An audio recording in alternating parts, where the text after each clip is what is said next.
চেষ্টা করেছি আমাদের মনে প্রাণ দিয়া সুষ্ঠুভাবে পালন করার জন্য। এর লাগে আপনাদেরকে ধন্যবাদ। ওর সাথে সাথে আমাদেরকে জামাতের যে দায়িত্ব দিয়েছিলেন আগের কমিটি, তাদেরকে ধন্যবাদ জানাই। এবং আপনাদের যে বার্ষিক রিপোর্ট 2024 দেখেছি, এটা অত্যন্ত প্রশংসনীয় এবং আপনাদের ধন্যবাদ জানাই। এবং পরবর্তীতে যে আপনারা যে কমিটি ঘোষণা করা হবে সেটা সব ঘোষণা করবেন।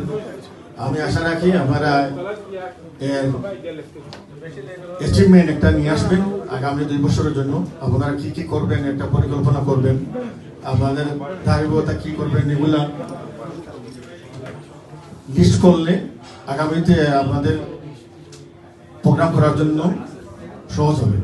এই বলে আমি আমার বক্তব্য শেষ করছি। আপনাদের সবাইকে ধন্যবাদ জানিয়ে আগামী কমিটিকে ওয়েলকাম জানাচ্ছি। Thank you. আসসালামু আলাইকুম।